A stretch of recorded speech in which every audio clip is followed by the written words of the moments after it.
Welcome to ഷെലൻസ് kitchen art. ഇന്ന് ഞാൻ പരിചയപ്പെടുത്തുന്നത് കടലപ്പരിപ്പ് ചേർത്ത ഇലയടയാണ്.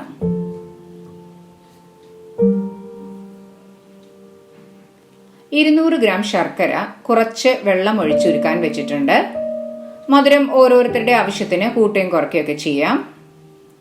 ഇനി നമുക്കൊന്ന് തിളയ്ക്കാൻ അനുവദിക്കാം.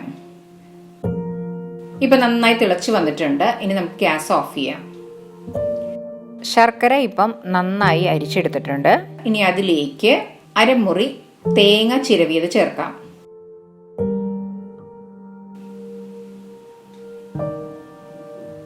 നന്നായിട്ട് ഒന്ന് മിക്സ് ചെയ്യാം. ഒരു 2-3 മിനിറ്റ്.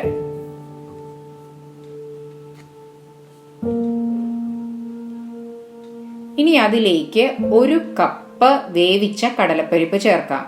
ഇത് ഞാൻ ഫുള്ളായിട്ട് വേവിച്ചിട്ടില്ല, ഒരു 90% വേവിച്ചിട്ടുള്ളൂ. ഇനി ബാക്കിയുള്ള വേവ് നമ്മൾ ഈ തേങ്ങയും ശർക്കരയും ഇട്ട് വേണം വേവിച്ചെടുക്കാൻ. നമ്മളുടെ ഇലയിടയിൽ നമ്മൾ ഈ ഇടയ്ക്ക് ഈ ഒരു കടലപ്പരിപ്പ് കടിക്കുമ്പോൾ ഒരു പ്രത്യേക ടേസ്റ്റാണത്. നന്നായിട്ടൊന്ന് മിക്സ് ചെയ്യാം.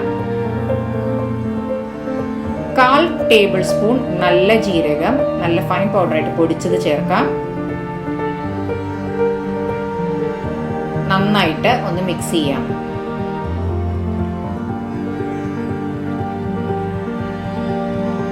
ഇപ്പൊ ഒരു മീഡിയം ഫ്ലെയിമിലാണ് ഇട്ടിരിക്കുന്നത്.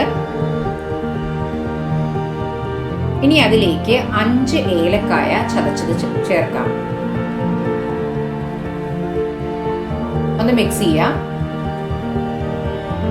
ഇനി നമുക്കതിന്റെ ജലാംശം പോകുന്നത് വരെ നന്നായിട്ട് ഒന്ന് മിക്സ് ചെയ്തെടുക്കണം. ഇനി അതിലേക്ക് ഒരു നുള്ള ഉപ്പ് ചേർക്കാം. ഇതിന്റെ മധുരം ഒന്ന് ബാലൻസ് ചെയ്യാൻ വേണ്ടിയിട്ടാണ്. ഇപ്പം ജലാംശമൊക്കെ പോയിട്ടുണ്ട്. ഇനി നമുക്ക് ഗ്യാസ് ഓഫ് ചെയ്യാം. മറ്റൊരു പാനിലേക്ക് 1 ഗ്ലാസ് വെള്ളം ഒഴിക്കാം.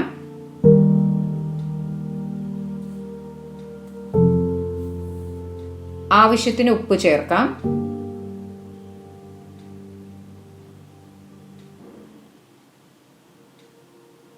അര ടേബിൾ സ്പൂൺ നെയ്യ് ചേർക്കാം.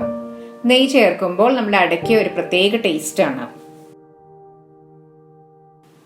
ഒന്ന് തിളയ്ക്കാൻ അനുവദിക്കാം. വെള്ളം ഇപ്പോൾ തിളച്ചിട്ടുണ്ട്. ഗ്യാസ് ലോ ഫ്ലെയിമിലേക്ക് ഇട്ടിട്ട് നമുക്കതിലേക്ക് 1 ഗ്ലാസ് ഇടിയപ്പം പത്തിരിപ്പൊടി ചേർക്കാം. വെള്ളം അളന്ന സെയിം ഗ്ലാസ്സിൽ തന്നെയാണ് അരിപ്പൊടി എടുത്തിരിക്കുന്നത്. 1 ഗ്ലാസ്സിന് 1 ഗ്ലാസ് അരിപ്പൊടി, അതാണ് കണക്ക്. ഇനി ലോ ഫ്ലെയിമിലിട്ട് നന്നായിട്ട് നമുക്കൊന്ന് മിക്സ് ചെയ്തെടുക്കാം.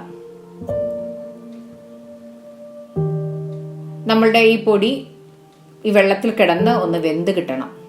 ഇപ്പം എല്ലാം നന്നായിട്ട് വെള്ളമൊക്കെ പോയിട്ടുണ്ട്. നന്നായിട്ട് നമ്മളുടെ ഇത് മിക്സ് ആയിട്ടുണ്ട്. ഇനി നമുക്ക് ഗ്യാസ് ഓഫ് ചെയ്ത് 10 മിനിറ്റ് മാറ്റി വയ്ക്കാം. ഇനി നമുക്ക് വാഴല ഒന്ന് വാട്ടിയെടുക്കാം. നമ്മളിങ്ങനെ വാട്ടിയെടുക്കുമ്പോൾ നമ്മളുടെ ഇലയുടെ നല്ല ഷേപ്പിൽ കിട്ടും. ഇപ്പം ഒരു 10 മിനിറ്റ് കഴിഞ്ഞു. പൊടി നന്നായിട്ട് വാടി വന്നിട്ടുണ്ട്. കുറച്ച് വെള്ളം തളിച്ച് നന്നായിട്ട് ഒരു 5 തൊട്ട് 7 മിനിറ്റ് വരെ നന്നായിട്ടൊന്ന് കുഴച്ചെടുക്കണം. ഇതിലൊരു കുറച്ച് ചൂടേ ഉള്ളൂ. ഇപ്പം നല്ല സോഫ്റ്റ് ആയിട്ട് കുഴച്ചെടുത്തിട്ട് നമുക്ക് കാണുമ്പോൾ തന്നെ അറിയാം. ഇനി നമുക്ക് ഓരോ ചെറിയ ഉരുളകളാക്കി വെക്കാം.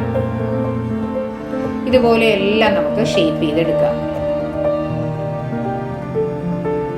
ഇപ്പം എല്ലാം ഷേപ്പ് ചെയ്തെടുത്തിട്ടുണ്ട്.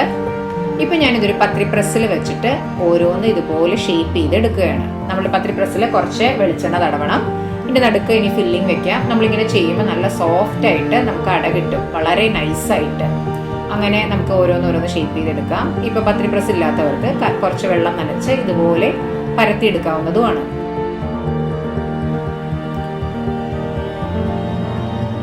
അങ്ങനെ എല്ലാം ഇപ്പോൾ ഷേപ്പ് ചെയ്തെടുത്തിട്ടുണ്ട്.